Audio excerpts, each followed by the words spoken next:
Hello, this is Mark Holmes again for another of Via Satellite's Thursday morning conversations. I believe we're going to Texas for the first time, which is exciting. And we're talking to someone I know very well, Tara Bamburg, who's the manager of Wi-Fi at Southwest Airlines. And Tara, firstly, welcome and hello. And how are you doing? How's life there in Texas right now? Yeah, thank you for having me. I'm really excited to be here. Here in Texas, it is hot. We're starting to get into that part of the year where it is hot and sweaty outside. So it's a nice transition, but there's nothing like this Texas heat to really, keep you from going outside too terribly much right now. So. Not a problem. I have to say that I'm used to here in the UK. Texas has been in the headlines, to be fair, recently in terms of sort of COVID. And is there a potential spike going on there now? What's the situation near where you are? Yeah, it's unfortunately Texas has been continuing to see increased levels of people that have been diagnosed with coronavirus and deaths associated with coronavirus. Dallas specifically, I live in a suburb just south of Dallas, so I'm not in the heart of it, but we're continuing to see spikes. There's been conversation on the news of concerns with the number of beds available in the hospitals. Just last night, I was watching that they're planning on potentially setting up a temporary hospital in the Dallas Convention Center again, which is unfortunate.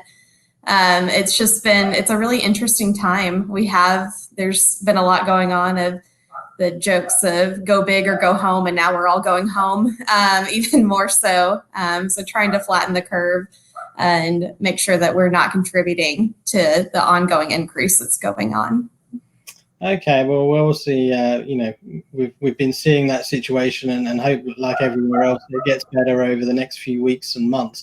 One of the things we've been using this Thursday morning conversation is talking about what people have been doing during lockdown, what they've been watching, what they've been listening. We had some very interesting sort of drama and movie recommendations. So over the last few weeks, anything that's sort of that you'd particularly recommend, either a good drama or a good movie? Yeah, and it's terrible to say considering my role, I don't watch a whole lot of TV and a whole lot of movies. We typically watch a lot of sports, which obviously are not going on right now. Okay. But what I have been watching on, especially on Netflix and Hulu and things like that, I'm typically into documentaries. So I've been watching, I think the most recent one that I watched yesterday was called Athlete A, and it was about U.S. gymnastics. I was a gymnast growing up, so that spoke to me. I was up until I broke a hip when I was 16 and never recovered from it. So, but it was about the U.S. gymnastics team and the issues that they were having of dealing with sexual assault and unfortunate things like that within the team. So that was the most recent one that I watched. I guess it was just yesterday. Yeah. But a lot of documentaries, and then when I'm not trying to learn something, the one drama that I do really like is a show called Queen of the South. And I think they're in their 4th season now. They just released that on Netflix, and it's about a girl that effectively gets pulled into a drug cartel, and as she makes her way up through it. So it's a lot of intense drama and action, and so it's something to really kind of just enjoy while watching. Interesting. I don't know that one. I'll have to sort of check that one out. Stuff. You mentioned you're more of a sports fan. So, I mean, who are you? Well, which sports are your main sports, and who are you? Do you have any, who are your big teams or individuals that you follow? Yeah, I mean, I'm a Texas gal, so I'm a Dallas Cowboy fan. I'm a Texas Rangers baseball fan. I'm an FC Dallas fan. I am not a big basketball fan. That is the one sport that I'll still go and watch the Mavs play, but there's something about basketball that I just don't watch a whole lot of basketball, even when it's in season. So, and we're also big hockey fans. We're actually huge Dallas Stars fans. A couple of years ago, we went on a little West Coast trip to follow them as they're playing different teams on the West side or on the West Coast. And so we are huge Stars fans around here. Okay, let's talk a little bit about American football, because I can maybe have a conversation with you about that one. I mean, on the face of it, I guess Dallas has a very good team. Prescott has signed up for another year.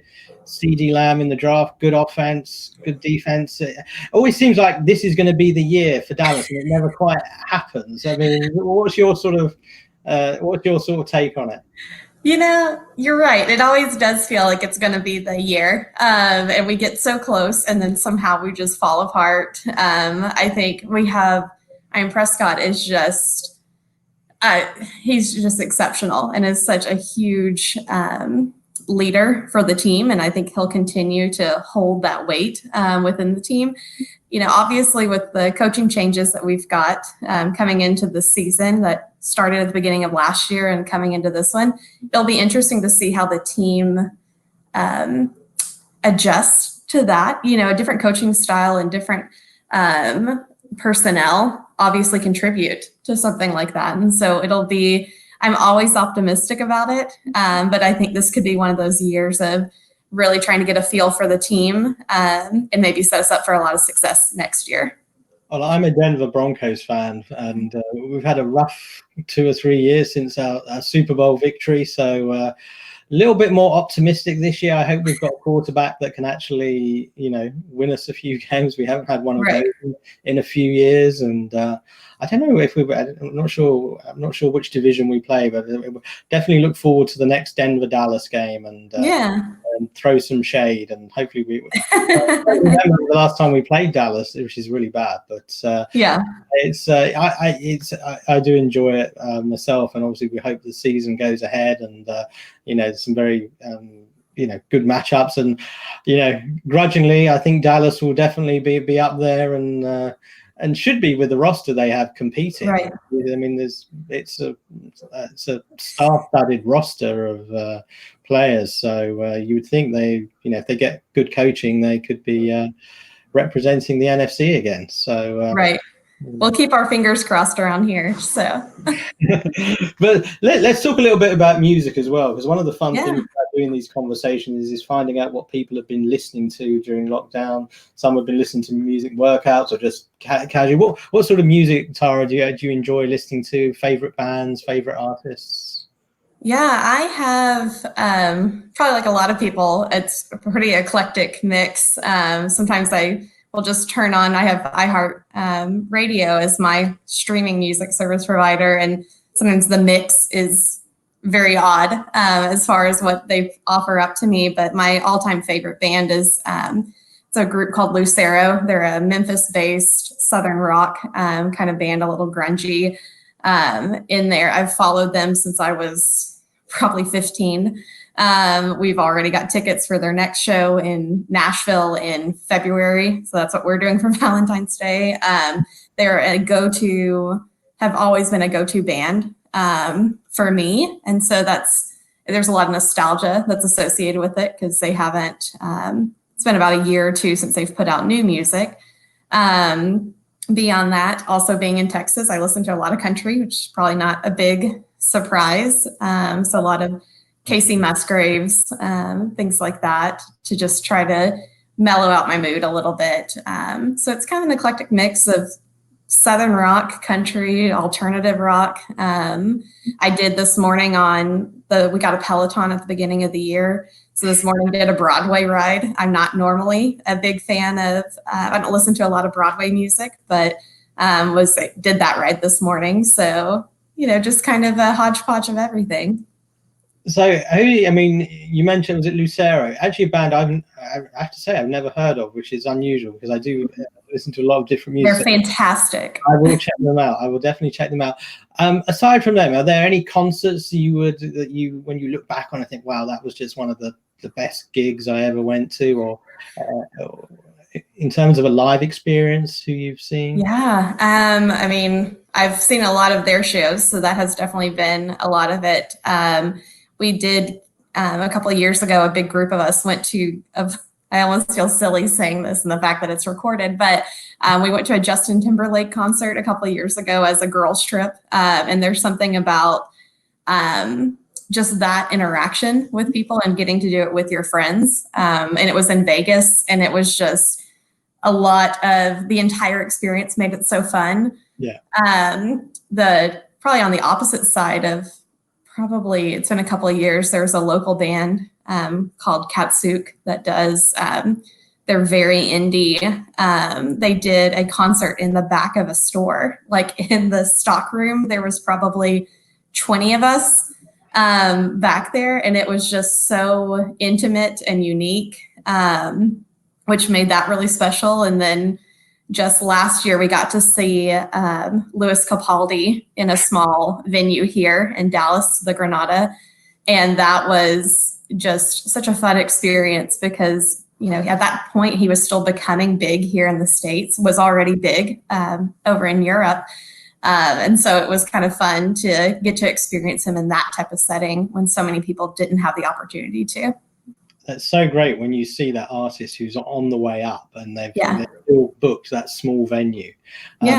I remember seeing an English band. I don't know if you've heard of them, called Keen, about 15 years ago, piano based, kind of similar, a little bit similar to Coldplay. And they just absolutely, first album exploded. Everyone literally bought this album, and they were playing like this tiny venue in Cambridge near where we live. And we got to see them, and it was just, you know, you knew they would never play that venue again because they would be too good. But to be fair, I've never seen a concert in a store before. So you've It was fascinating. It was one of those moments where you're like, are we at the right place? And it was, you go behind a curtain and everything. It was very, it was unique for sure. That was very cool. Let's talk a little bit about some work stuff. And we were talking to our good friend Norm Houghton of Air Canada recently about life at Air Canada and how they're sort of working through COVID. What's it been like for at Southwest? I mean, obviously you and I have known each other many years, and I think it's fair to say Southwest has been a pioneer in terms of IFC, not just in terms of North America Airlines, but airlines globally. Tell us a little bit of what it's been like from your perspective over the last few months.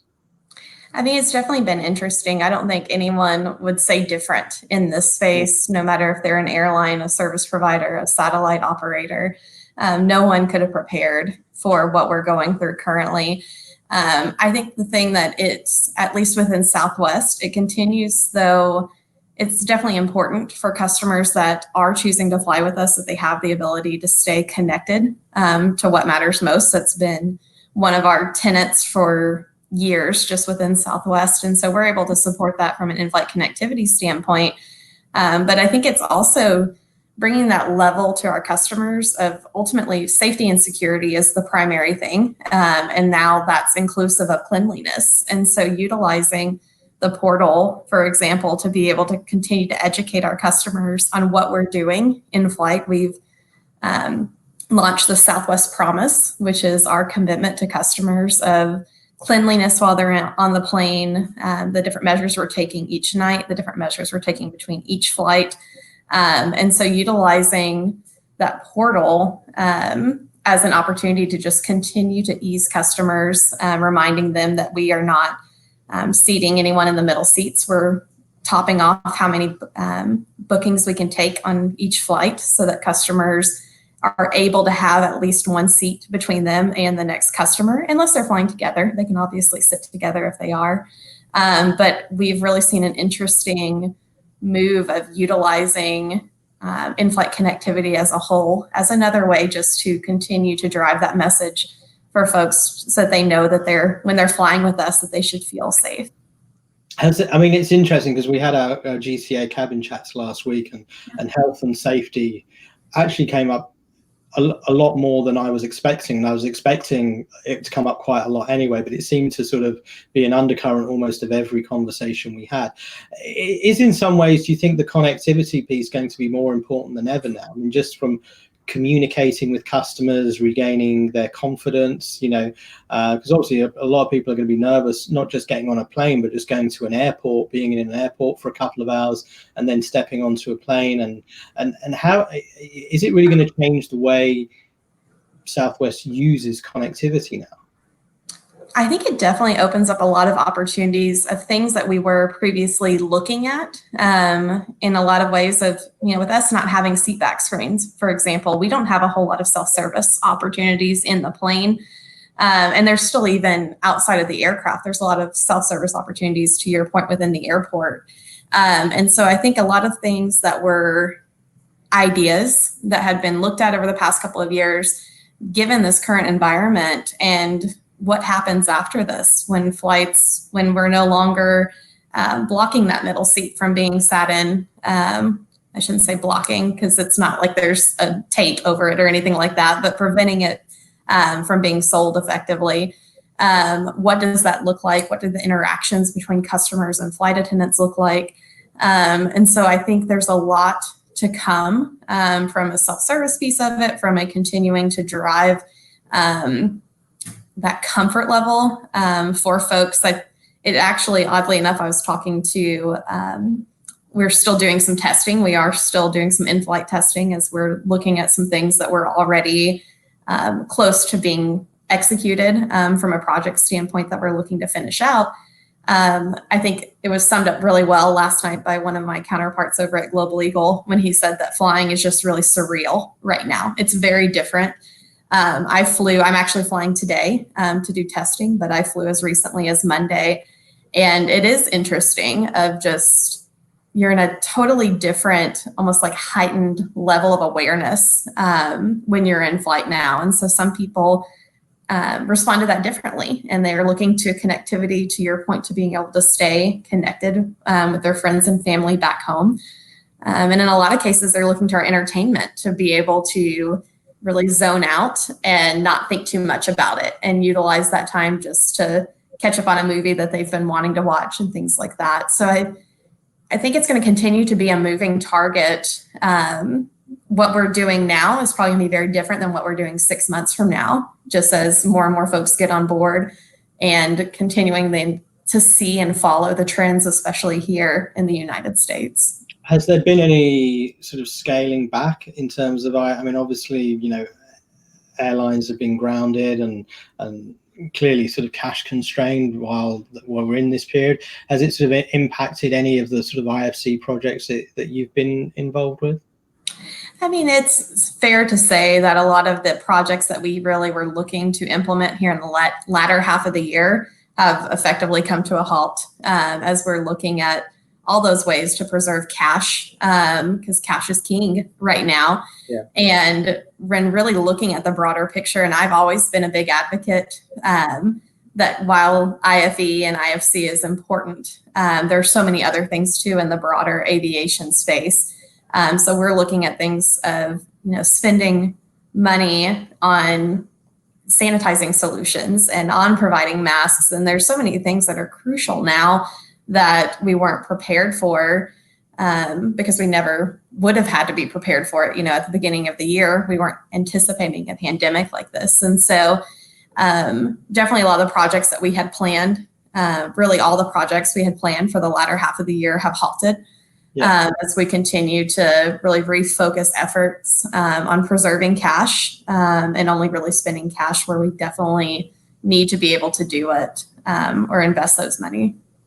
Have you, I mean, obviously you've been involved in the IFC program for quite a while now. When sort of news of the pandemic, COVID first started to break, have you even been surprised yourself just what a massive impact that it's had, particularly on the aviation industry as a whole? Or when you saw this, or when you started reading about it, seeing it in the news, were you thinking that it would have this big of an impact on the whole industry? I think the longevity has been I think the fact that this has continued on, and obviously when things really got crazy, I guess, here and the news really coming out, we were at Satellite Show.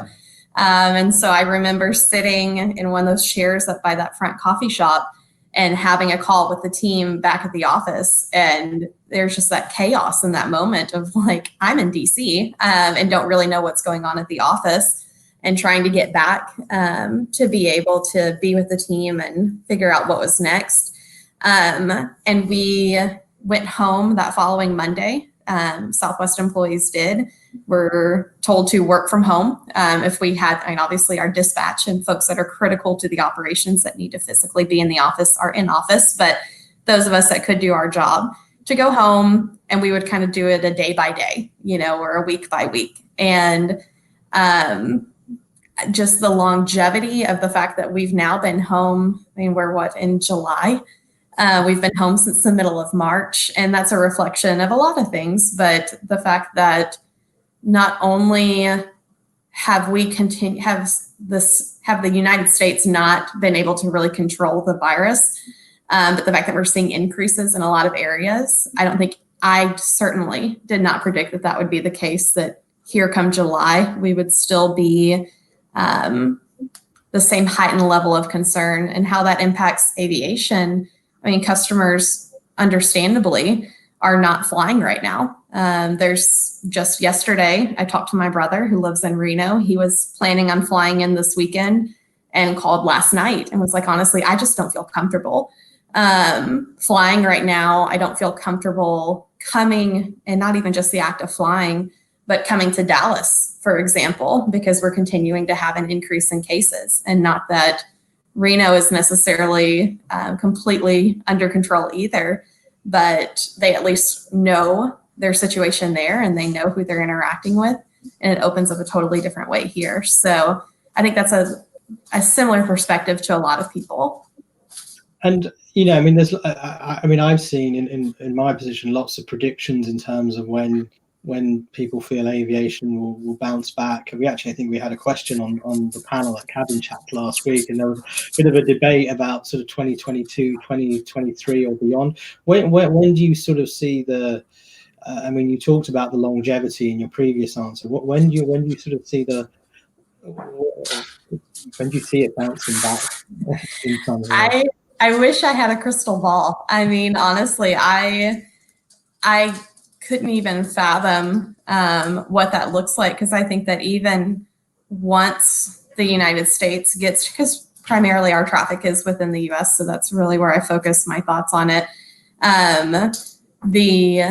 Once it starts to get contained a little bit within the US, it's still going to be a long time for customers to feel comfortable traveling. We saw that with the Maxes. I mean, we thought that was the worst thing that could happen to us, was back when the Maxes were grounded in March of last year.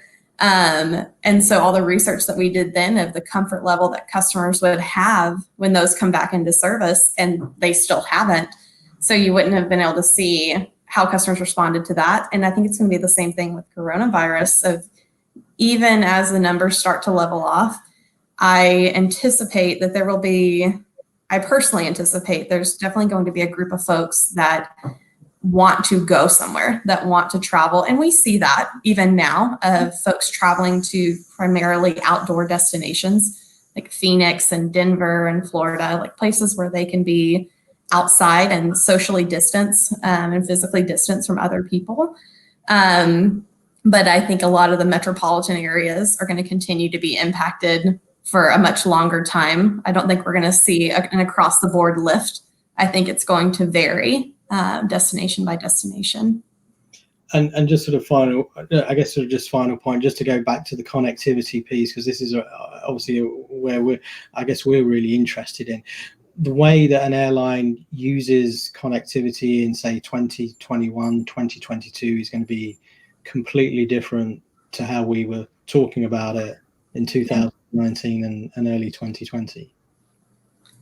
Yeah, I think it's going to be, there's definitely going to be a different focus for sure on the projects that we're taking on, and still continuing to try to provide the best possible customer experience. But that customer experience is definitely different and will be different moving forward, just because customers will have different levels of expectations than they've ever had. Can you give me like one example maybe as a final is there anything you can tell us about one of the projects or something? You talk about something being very different to what was before. Can you maybe give us one example? I think what I can share is, I alluded to this a little bit, of that self-servicing aspect piece of it. We're looking at a lot of those ways that we can help support, especially the flight attendants right now.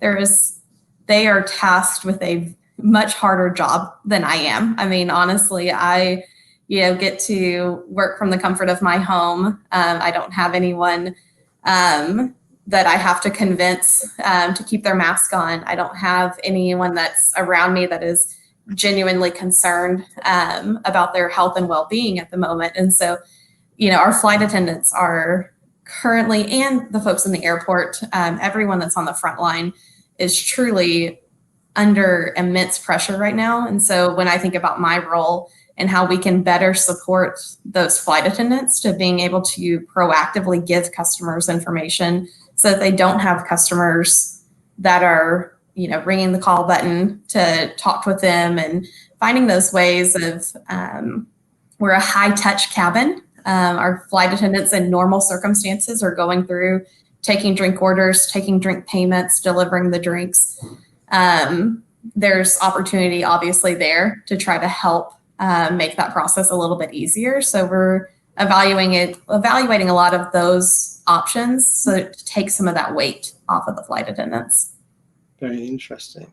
Well, I think I'll leave it there. I mean, it's been absolutely fascinating as always. Pleasure to catch up with you, Tara. And I know it's not easy working for an airline right now, so wish you and your colleagues all the best at Southwest, as hopefully we can all get flying again, whether it's for business, whether it's for holidays or personal trips. So thank you for taking the time to talk to us today, and we look forward to hopefully seeing you very soon. Perfect. Thanks so much.